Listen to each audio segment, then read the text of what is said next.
2021년 10월 25일 LA 온누리 교회 가정에서 함께하는 영상 새벽 예배입니다. 오늘은 욥기 12장 13절에서 25절까지의 말씀을 본문으로 하나님의 힘과 지혜는 끝이 없습니다 라는 제목으로 말씀 전해 주십니다. 지혜와 힘은 하나님께 있는 것이고 계략과 통찰력도 그분의 것이네. 보게나 그분이 부수신 것은 다시 세울 수 없고 그분이 가둬놓은 사람은 석방되지 못하는 법이네. 이보게 그분이 물을 막으시면 가뭄이 생기고 그분이 물을 보내시면 땅에 홍수가 생기는 법이네. 힘과 지혜는 그분께 있는 것이니 속는 사람과 속이는 사람이 다 그분의 것이지 않은가. 그분은 계략을 꾸미는 사람들을 맨발로 끌고 가시고 재판관들을 바보로 만드시고 왕들의 띠를 부시고 그 허리를 조이신단 말일세. 또 제사장들을 벌거벗겨 끌고 가시고 힘 있는 사람들을 무너뜨리시며 신실한 사람의 말을 제거하시고 노인들의 통찰력을 빼앗아 가시며 통치자들에게 멸시를 쏟으시며 권세자의 권세를 약하게 하신다네. 또 어둠의 깊은 것을 밝혀내시고 죽음의 그림자를 빛 가운데로 끌어내시지 않는가. 민족들을 일으켰다가도 멸망시키시고 민족들을 확장시켰다가도 다 흩어버리신다네. 세상의 지도자들의 마음을 빼앗아 버리시고 그 백성들이 길 없는 광야에서 방황하게 하시고 그들이 빛도 없는 어둠 속을 더듬고 다니게 하시고 술 취한 사람처럼 비틀거리게 하신다네. 할렐루야. 오늘도 새날을 허락하신 하나님께 감사하며 이 시간 찬양으로 예배 자리에 함께 나아가시겠습니다.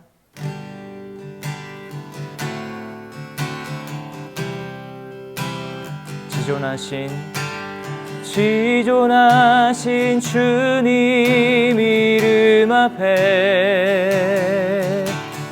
모두 무릎 꿇고 다 경배해.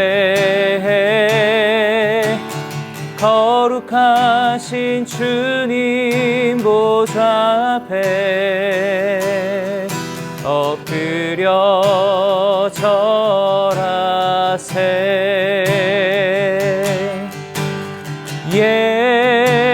예수는 그리스도, 예수는 주, 하나님의 영으로 경배 드리리. 다시 한번 지존하신 주님, 지존하신 주님 이름 앞에 모두 무릎 꿇고 다 경배해. 거룩하신 주님 보좌 앞에 엎드려 절하세.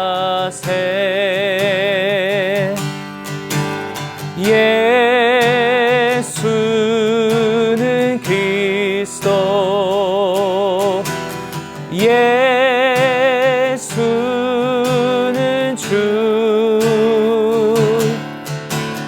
하나님의 영으로 경배 드리리.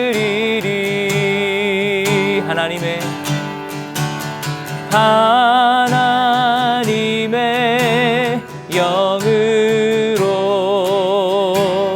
경배 드리리. 아멘.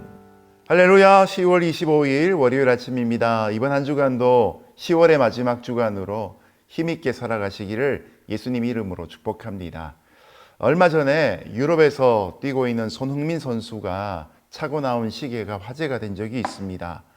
브랜드명이 파텍 필립 노틸러스란 것인데 무려 한국 돈으로 2억 원이나 하는 시계였다는 것이 화제였습니다. 그만한 가치가 있으니까 수공업으로 만드는 절차가 까다롭고 브랜드가 유명하다 보니 그런 가격이 매겨진 것 같습니다. 그런데 재미난 것은 이 시계의 작동 부분인 무브먼트에는 톱니바퀴를 비롯해서 370개의 부품으로 이루어져 있다는 것입니다. 손목시계 하나도 이만큼 많은 톱니바퀴와 또 부품들이 맞물려서 정확하게 돌아가는데, 여러분, 우리가 살아가는 이 세상이 하나님의 섭리로 주장되어질 때 간단한 공식 몇 가지, 간단한 사례 몇 가지로 움직일 수 있을까요? 복잡다단한 세상을 조화롭게 운영하시는, 또 질서를 흐트리지 아니하시고 이 우주 속에 있는 어떤 위성도 충돌하지 않도록 주장하시는 하나님의 섭리에는 바로 하나님의 탁월한 지혜와 권능이 함께 있습니다. 오늘 본문을 보면 소발이 욥에게 회개를 촉구합니다. 회개하면 하나님이 은혜를 주시고 회개치 않으면 너가 망할 것이다 라고 그는 말합니다. 그런데 여러분, 우리가 살아가는 세상이 소발의 말처럼 그렇게 단순합니까? 우리가 갖고 있는 몇 가지 신학적인 이론이나 나의 고정관념과 체험들이 이 세상에 일어나는 모든 일들을 다 설명할 수 없다는 것입니다. 오히려 복잡다단한 세계를 다스리시고 움직이시는 하나님의 지혜와 권능을 의지해야 한다는 것이죠. 오늘도 우리의 신앙이 날마다 하나님의 지혜 가운데 자라가고 하나님의 권능 가운데 더 큰 믿음으로 반응할 수 있기를 예수님 이름으로 축복합니다.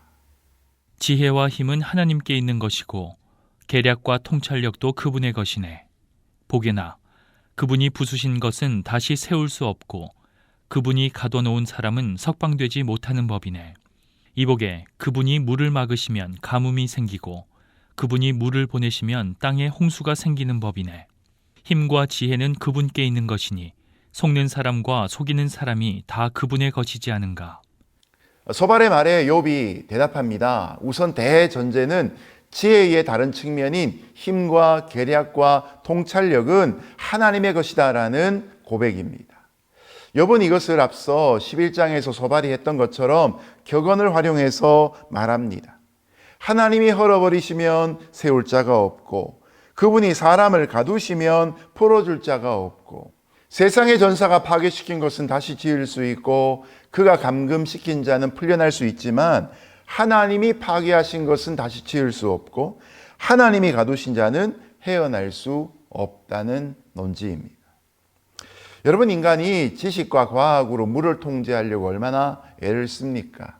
그런데 하나님이 물을 막으시면 가뭄이 되고 하나님이 물을 흘려보내시면 홍수가 나는 법입니다. 가끔씩 영화에서도 보지만 큰 댐이 물을 버티고 있다가 일어나는 작은 균열 때문에 댐도 터져버리는 걸 보게 되지 않습니까? 노아의 홍수를 비롯해서 성경 속에 일어나는 홍수와 가뭄은 하나님의 징벌 도구로 자주 등장합니다. 이런 심판과 징벌의 경우뿐만 아니라도 극심한 가뭄과 홍수 그 자체는 바로 자연계를 지배하시는 하나님의 크신 능력을 보여주기에 충분한 것입니다. 지금도 우리가 홍수가 있지 않는 것조차도 하나님의 섭리이며 통치란 사실을 기억해야 하는 것이죠. 뿐만 아니라 하나님의 힘과 지혜는 인간의 힘과 지혜보다 더 탁월합니다. 그래서 사람은 서로 속이고 속습니다. 사람이 속지 않으려고 얼마나 애를 씁니까? 그런데 사람들은 자주 속습니다. 창세기만 봐도 큰 사기가 몇 번이나 일어나지요. 야곱이 라반에게 속습니다. 또 라반의 입장에서는 야곱을 속입니다. 유다는 며느리인 다말에게 속습니다. 또 반대로 다말은 그 시아버지 유다를 속입니다. 이것이 인간의 뛰어난 계략, 인간의 지혜가 아니라 바로 속고 속임 당하는 것이 인간에게 이루어진 하나님의 주권 속에 있는 일이다라는 것이죠. 속이는 자도 하나님이 통제하시고 속는 자도 통제하십니다. 서로 속고 속이는 일을 통해서 하나님은 당신의 주권이 얼마나 큰지를 유다에게, 야곱에게 가르치고 계신 것이죠. 그래서 욥은 인간의 능력으로 다다를 수 없는 신비로운 하나님의 주권의 세계가 있다는 것을 가르칩니다. 우리가 살아가는 일반 은총적인 차원, 그리고 신앙을 가짐으로 받는 특별 은총의 차원이 있는데 이 특별 은총의 차원 속에는 세상의 논리와 경험이 지배할 수 없는 하나님의 섭리로 꽉 차 있는 공간이라는 것이죠. 그래서 우리는 의인에게 고난을 주시는 사랑의 하나님에 대해서 배워야 하는 것이죠. 아무리 훌륭한 욕과 같은 인간이라 할지라도 죄악에 걸려 넘어질 수 있고 사단의 시험에 고통당할 수 있다는 것을 우리가 알아야 한다는 것이죠. 오늘 우리가 누리는 삶 속에서 인간의 능력이나 도리학이나 지혜 또 도움이나 효과적인 상담들만 의지하면 결국 하나님의 섭리와 공의대로 우리는 세상의 보응을 받을 수밖에 없을 것입니다. 오늘 이 아침에 저와 여러분이 오직 지혜와 능력은 하나님께 있다는 사실을 깨닫고 우리 인간의 차원이 아니라 하나님의 섭리의 차원에서 하나님의 깊으신 뜻을 발견하기 위해 애쓸 수 있기를 주님 이름으로 축복합니다. 그분은 계략을 꾸미는 사람들을 맨발로 끌고 가시고 재판관들을 바보로 만드시고 왕들의 띠를 부시고 그 허리를 조이신단 말일세. 또 제사장들을 벌거벗겨 끌고 가시고 힘 있는 사람들을 무너뜨리시며 신실한 사람의 말을 제거하시고 노인들의 통찰력을 빼앗아 가시며 통치자들에게 멸시를 쏟으시며 권세자의 권세를 약하게 하신다네. 또 어둠의 깊은 것을 밝혀내시고 죽음의 그림자를 빛 가운데로 끌어내시지 않는가. 세상에서는 높은 지위에 오르면 안전하다고 여기는 경우가 많습니다. 그래서 창세기에 나오는 바벨탑 사건처럼 사람들은 권력이나 재물의 꼭지점을 향해 올라가려고 애를 씁니다. 그러나 욥은 그런 지위에 올라간다 할지라도 자만하다가 하나님께 판단을 받고 낙마하는 경우들이 많다는 것을 열거하고 있습니다. 욥이 드는 예는 이렇습니다. 한 국가의 정책과 전략을 수립하는 관료들, 그리고 판결을 내리는 재판관들, 한 나라를 다스리는 왕, 예배를 주관하는 제사장들, 성전 관리인들, 그리고 나라의 행정을 담당하는 통치자들과 권세자들도 자기의 힘으로 끝까지 버틸 수 있는 것이 아니라 하나님의 친히 주관하심 아래 놓여 있다는 것이죠. 예를 들자면 사울왕 때의 아이도벨과 같은 궁중 관리들은 자기들끼리 인맥을 쌓고 영향력을 축적해서 계파를 형성하고 왕과 버금가는 자리를 누렸습니다. 그러나 결국 이방의 침략 앞에서 왕의 모사도 맨발로 끌려가고 재판관도 말할 수 없는 바보가 되어버리고 맙니다. 그도 그럴 것이 왕도 권세를 잃어버리고 포로로 끌려가면서 왕권을 상징하는 허리띠가 풀려지고 대신 포승줄로 칭칭 감긴 채 끌려가고 있으니 말입니다. 여러분, 한 사회의 지도층으로 있고 그런 위치에서 행사할 수 있는 영향력 때문에 하나님의 보호하심이 필요 없는 인생은 아무도 없습니다. 오히려 그런 책임 맡은 중차대한 자리에 있을수록 내리는 순간순간의 판단이 중요하기 때문에 더욱 하나님을 의지해야 하는 것이죠. 높은 자리에 올라갈수록 대적하는 자들이 많아지기 때문에 더욱더 하나님의 보호하심이 필요한 것이죠. 우리가 누리는 지위와 신분들이 우리의 교만의 이유가 되는 것이 아니라 오히려 하나님을 더욱더 의지할 수 있는 이유가 될 수 있기를 주님 이름으로 축복합니다. 가장 깊이 숨겨진 어두움이라 할지라도 하나님께 영영 감추어질 수 없습니다. 정치적인 권력이나 모리하게 의지하는 자들이 은밀한 장소에서 영악한 계획을 세움으로써 하나님의 시선을 피해 인간의 바벨탑을 세우려 하더라도 결국 하나님은 그들을 빛 가운데로 드러내시면서 그들의 악한 계획을 꺾어 버리십니다. 그 높은 바벨탑, 그것이 결국 무너지게 되는 것이고 가장 높은 산도 하나님의 홍수로 잠겨질 수밖에 없는 것이죠. 세상의 모든 권세자가 다 하나님의 손을 벗어날 수 없습니다.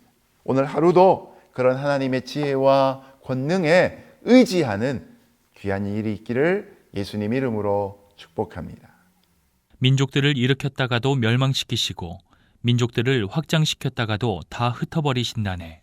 세상의 지도자들의 마음을 빼앗아 버리시고 그 백성들이 길 없는 광야에서 방황하게 하시고 그들이 빛도 없는 어둠 속을 더듬고 다니게 하시고 술 취한 사람처럼 비틀거리게 하신다네.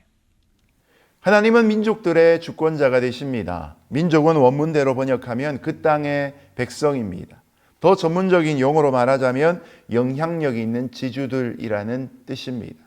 땅을 소유하고 있으니 그만큼 떵떵거리는 의미가 담겨져 있죠. 그러나 그들 위에 하나님이 주권자로 계신다는 의미입니다. 인간의 역사는 몇몇 힘 있는 민족들의 흥망성쇠의 반복으로 이루어진 과정입니다. 세속 역사가들은 국가의 흥망성쇠를 여러 각도로 분석해 보기도 하지요. 어느 민족에게 뛰어난 지도자가 세워지거나 그 민족이 갖고 있는 탁월한 문화나 군사력이 준비되면 세계를 주름잡는 패권을 갖게 되는 것처럼 여겨집니다. 그런데 결국은 그런 민족들이 강하게도 되어지지만 망하기도 하는 것이 현실입니다. 뻗어나가기도 하지만 결국 흩어져 버리기도 하는 것이 현실인데 바로 여기에 하나님의 주권이 역사하고 있다는 것이죠. 하나님은 전 세계를 주름잡으며 천하 통일을 이룰 듯한 민족을 한 가닥 빛도 없는 어둠 속에서 더듬게도 하시고 술 취한 사람처럼 비틀거리게도 하십니다. 지금도 하나님이 이 땅 백성들의 지도자들을 어리 빠지게 하셔서 길 없는 거친들에서 방황하게 하기도 하십니다. 예전에 전 세계를 통일하려고 했던 그 위대한 나라였던 몽골의 후예들이나 그리스 로마의 찬란한 문화를 유산으로 받았던 그리스가 이제는 세계를 주름잡는 것이 아니라 미미한 국가가 된 것을 보면 그런 것을 깨달을 수 있지 않겠습니까? 여러분, 민족과 그 우두머리 지도자를 주관하시는 분은 하나님이십니다. 절대 하나님의 그 섭리 가운데 우리의 교만이 뻗쳐지지 않기를 예수님 이름으로 축복합니다. 이제 말씀을 맺겠습니다. 소설에는 해피엔딩만 있지 않지요. 비극도 있고 희비극도 있습니다.